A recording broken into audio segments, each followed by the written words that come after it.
Safari ya Mzize haihitaji kupepesa macho, ni safari ya heshima.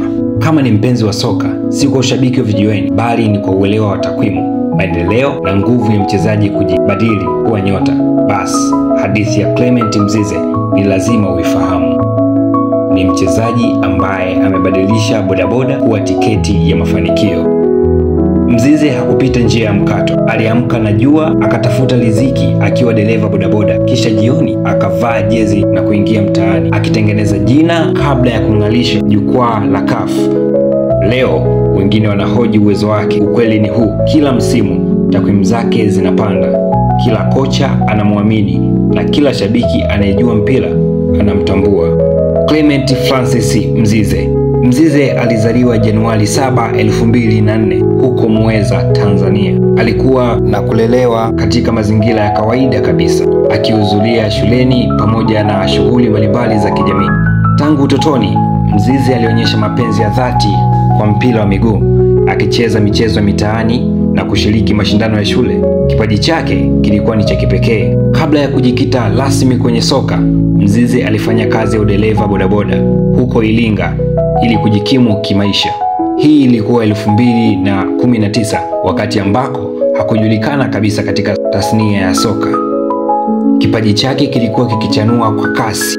Katika msimu wa 2020-2021, Mzize alishiriki ligi kuu ya vijana under 20 na kuibuka kuwa mchezaji bora, ishara ya kuwa hakubahatisha bali aliwatesa vijana wenzake kwa kiwango kikubwa. Hapo ndipo jina lake lilianza kutambulika kitaifa.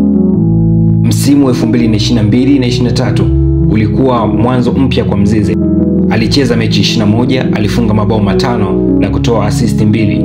Alianza kupanda nafasi kuonyesha kuwa alikuwa na uwezo na si kama ni mchezaji wa kawaida tu. Na msimu uliofuata aliwaaminisha mashabiki wa soka. Alicheza mechi 28, akifunga mabao 6 na kutoa assist 7.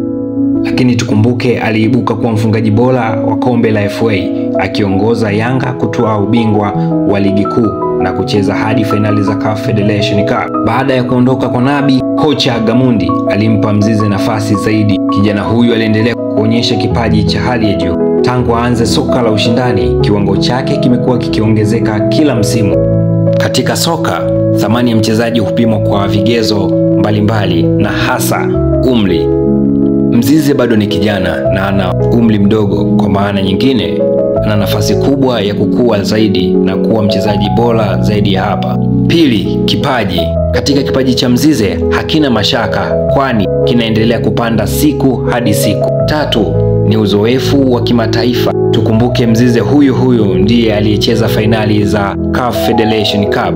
Lakini tukumbuke kuwa Mzize ana uwezo wa kucheza kama winga wa kulia, winga wa kushoto na pia kama striker.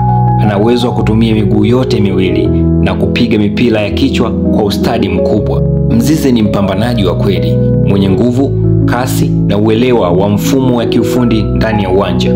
Kocha waliona kipaji, tabia na bidii zilimfanya kuwa miongoni mwa vijana wenye thamani kubwa zaidi Tanzania. Mzize anawakilisha matumaini na uthibitisho kuwa juhudi hulipa.